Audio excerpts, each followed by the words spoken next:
Welcome to Concussion Stories, a Life Yana podcast series filled with hope. I'm here to let you know that you are not alone in your concussion recovery. I'm Melanie, and I spent more than 6 years experimenting, training, and learning in order to heal myself from a very bad case of post-concussion syndrome. And today, I feel better than ever before. In Concussion Stories, we dig deep while discussing hopeful stories of recovery as well as the hard stuff in the messy middle. If you're struggling to focus, be sure to take breaks. Down in the description of each episode, you can find a table of contents in case you want to skip ahead. Let's dive right in. This is number 2 of 2 Concussion Stories podcast episodes with Dr. Zasler. If you haven't watched or listened to the first one yet, I advise you to do so. In this episode, Dr. Zasler names the most common post-concussion headaches and shares more about several of them. Please mind that it is quite a long episode and it contains a lot of information at once, so it might be a good idea to listen to it in chunks or ask a loved one to listen to it and see if they recognize your kind of headache. Also, Dr. Zasler is going to name a lot of difficult medical terms. This is needed in order to identify the specific post-concussion syndrome headaches that you might experience. But if you'd like to know what they mean, head on over to the podcast transcript on liveana.com to find links to pages explaining all medical terms he uses. Without further ado, let's get this episode started. You can tell us a lot about headaches in post-concussion syndrome patients, right? There's a lot that you can share about it. Could you tell us a bit about more about the context? So how much does it occur? How normal is it or not? What do patients normally experience, the ones that you see? Prognosis, diagnosis, anything that you want to shed a light on? Sure. Let me start by saying it's not just a condition of post-concussive symptomatology, but it occurs in all severities of traumatic brain injury. What's interesting is, and it's not quite clear as to why, it seems like the incidence is higher in people with milder injuries, the mild traumatic brain injury category or post-concussive category, than in people with moderate to severe TBI, although the literature admittedly is somewhat mixed there. That's point number one. Point number two is, if it's related to your brain being injured, it wouldn't make sense that you should see more of it in people with milder injury. You would expect to see more of it in people with more severe injury. So I've made the argument over the years, more years than I'll acknowledge, that maybe it's not all in the brain. And in the last few years, probably the last 10 years, one of the things that's been more widely acknowledged and written about is the importance of the neck in the context of being a pain generator for post-traumatic headache. We'll come back to that concept in a minute. Very common at some point post-injury to have headache. Typically, headache starts early after the injury. It's not something that comes on typically years after and is causally related. There are cases that are outliers, using that word again, where you can have late onset headache that ultimately is apportionable and related to the original injury. But those, again, are exceptions. So most headache comes on fairly quickly after the injury. Now, there are lots of different reasons for having headache after a traumatic event, like a concussion or more severe brain injury. All too often, clinicians make a diagnosis and tend to go right to migraine as an explanation for post-traumatic headache pain. Now, clearly migraine is a cause and it occurs in a certain percentage of patients. That percentage, in my own opinion, is still highly debatable because the literature that has looked at the incidence of different headache subtypes has relied on the International Headache Classification, ICHD-3, which is the current Mhm. classification, as a sole driver of making the diagnosis.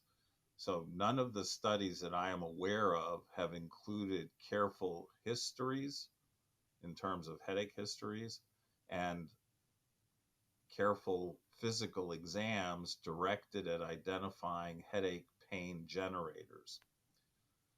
So oftentimes you see people receive a diagnosis of, and I'm using this as quotes, post traumatic headache. Mhm. That's the diagnosis. And I see patients regularly who've been to multiple doctors. That's the only diagnosis they received. My Yeah. response to that is that doesn't tell the patient anything they don't already know. They know they had a trauma, they know they have headache. How is that helpful? It's not, Mhm. because it doesn't identify what the cause of the Cause headache no. is. It doesn't identify what should be done to treat the headache and modulate their symptoms. Mhm. 90% of the patients I see with post traumatic headache who come to me, typically tertiary referral, I start examining them. I tell them lay down. I look at leg length discrepancy, pelvic alignment, neck and shoulder exam. I start to palpate their head and neck, and they go, "What are you doing?" I go, "Well, I'm examining you. This is an important part of the exam for headache." And guess Mhm. what they say? Never done. Yeah, no one's Mm. ever done that before. You can't assess somebody with post traumatic headache and not examine them properly. So Mhm. there's at least 7 common things that can cause headache after these types of injuries. So Okay. migraine, I'll just list off some: migraine, tension headache, TMJ problems, temporomandibular joint problems, Yeah. bruxing, grinding teeth, Yeah. um, supraorbital, supratrochlear, greater occipital neuralgia, lesser occipital neuralgia, referred pain from the neck, what's called referred myofascial pain, sometimes upper ligamentous injury and instability of the neck can cause the bones to be rotated. And when you adjust the bones, like an osteopathic doctor or chiropractor does, or someone who's good with manual medicine, that can help, particularly if it's in the upper 3 levels of the neck. Mhm.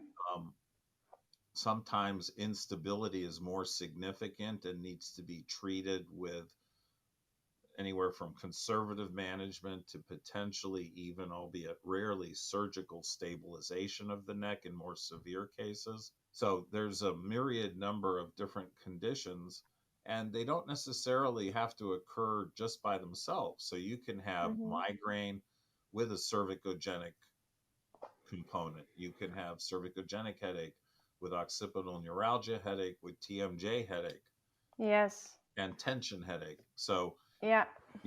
once you find one, it doesn't mean that's all that needs to be treated. You need to assess and treat holistically, in my Mhm. experience, to optimize how patients do with their headache disorder. Yeah. Part of that also is treating how they're dealing or coping with their pain. So Mhm. it's not just a medical management issue, it's a biopsychosocial issue, if you will. And there Yeah. has to be a, particularly with chronic pain, more so than acute pain, there tend to be secondary issues that come about. So increased Absolutely. levels, even if that was the only problem. So let's make it simple: chronic headache, that's it. Anxiety disorders, much higher. Depressive disorders, much higher in those patient populations. There's also interesting data showing that chronic pain can perpetuate PTSD symptomatology.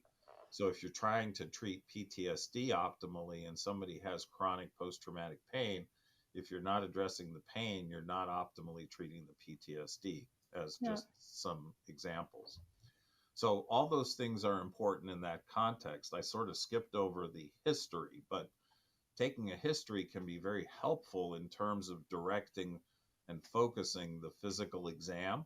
Then looking at some basic things. I like the mnemonic colder.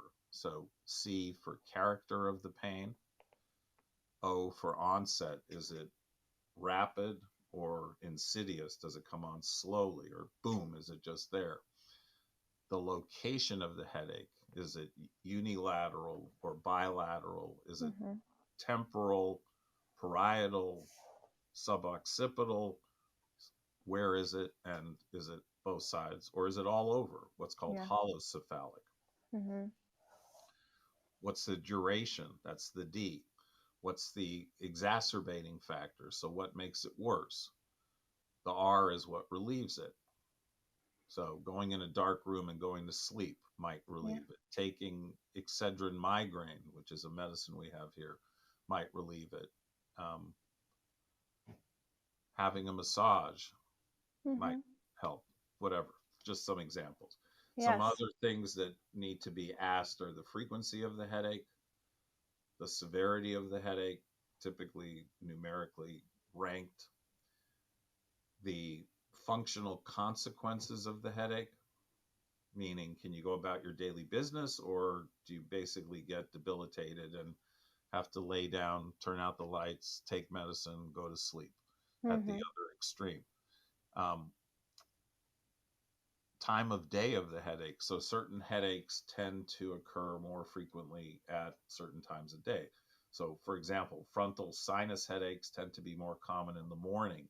Sleep apnea headaches, which is a common sleep apnea thing to have headache, more common in the morning. Tension headache, more common in the afternoon if you work a regular schedule, as an example. Are headaches related to menses in women? If they are, then that's more consistent with things like what's termed catamenial migraine. So catamenial meaning around the time of the period. So all those kinds of things need to be looked at in the context of taking a good headache history. Mm. So if I hear from a patient, the headache starts in the back of my head and it shoots up, and sometimes it goes behind my eye, the first thing I think about is occipital neuralgia, because that's a classic description for occipital neuralgia. A little side story, I was once at a conference and I was talking about occipital neuralgia, and a woman who was a person who had a brain injury, who had chronic migraine, stood up just impulsively and said, "My God, that's my headache. Wow. Do you mind if I come over there?" And I went like midway back into the audience and I stuck my finger in the back of her head and pushed on the occipital nerve, and she, nearly went up to the ceiling. Yeah. Nobody had found that before. So that's a very treatable condition that this lady went years without a diagnosis for, Mm. Mm. but heard my description and said, "That's my headache." So Yeah. some of these things are pretty classic in terms of their presentation. Mm-hmm. So again, it belabors the point about the need to take time with patients. We have a joke here in the United States about managed care. Have you heard that term? Managed No. care is sort of an insurance company approach to cost savings, but the physicians who don't like it say it really means we can't manage, they don't care. Okay. Yeah. It may not mean much outside the American context, but I get the bottom idea. line is the way medicine is going these days, physicians are pushed to produce and make money, and patient care tends to suffer in most clinical contexts where there's corporate oversight and the push to produce and generate revenue.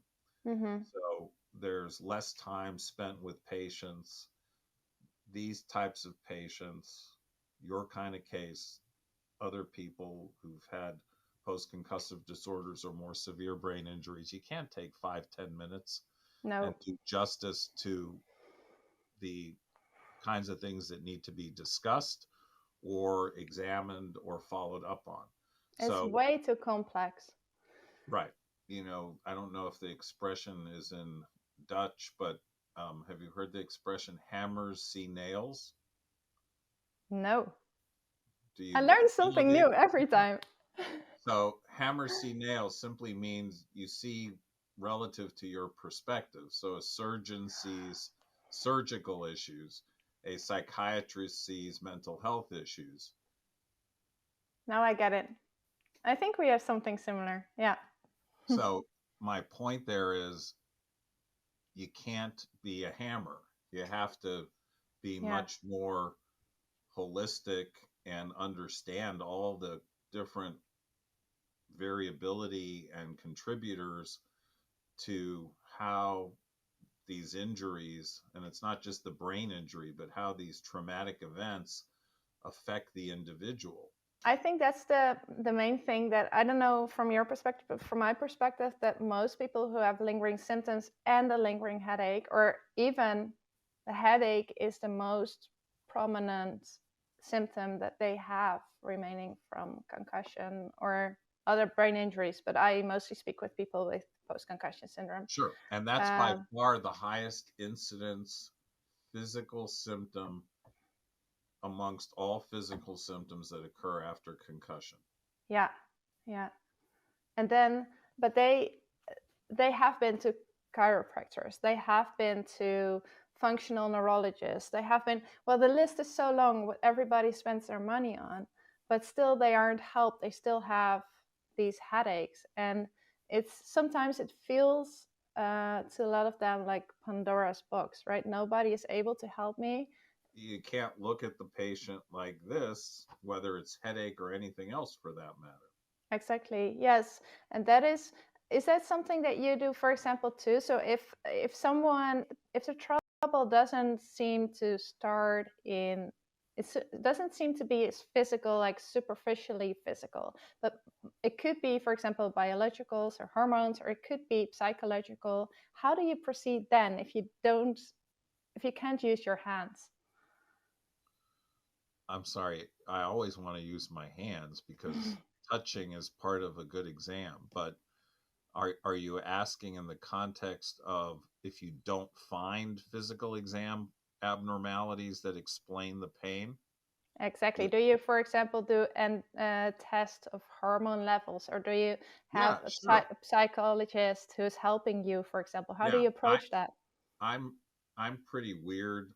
When I say weird, I'm atypical in terms of some of the testing that I do, in terms of looking at how people are coping with pain, how people are doing psychologically in terms of doing testing for anxiety, depression, PTSD. So I really try and look, as I said, at the whole person and take those things into consideration in the context of any assessment, not just a headache assessment. Could you tell us a little bit more about your clinic? Where can people find you? Sure. URL, those kind of things. My outpatient practice at Concussion Care Clinic of Virginia is an outpatient practice. I have a few practitioners who work with me. It's not a big place. It's a small clinic, kind of boutique medicine, as we say in the United States. I have a neurooptometrist, a neuroendocrinologist, and a physical therapist who work with me very closely. And it's really focused on good quality assessment, comprehensive management. I have a network of clinicians that we work with outside of the clinic, all of whom I've worked with for many years, who have lots of experience dealing with different kinds of issues associated with brain injury, whether it's neurosurgeons, neuro-otologists, audiologists, etc. So again, I think the emphasis is on transdisciplinary care in my clinic, holistic care, and taking the time that's needed with patients to really try and do as good a job as possible. And I'll say that That's suffices. That suffices. Yeah, that suffices. Thank you so much for All right. sharing your time and your experience. And it's been lovely talking with you. It feels like It a was meeting of nice. It was minds. nice hearing your story and your outcome and how hope and motivation were key to that, which I think is a good topic for another discussion. Yes, it will Okay. be. We will have plenty to talk about. Now I would love to hear from you. What do you take away from this episode? Is there something that you can apply to your life right away? Head on over to lifejana.com and leave your comment now. And if you want to hear and read more concussion stories, actionable steps, and inspiration, be sure to subscribe to the LifeJana email list while you're there, so that you never miss out on new materials we constantly make for you. If you want to support this podcast, head on over to patreon.com/concussion stories. Thank you for listening to this Concussion Stories episode by LifeJana. May you be well and may you be happy.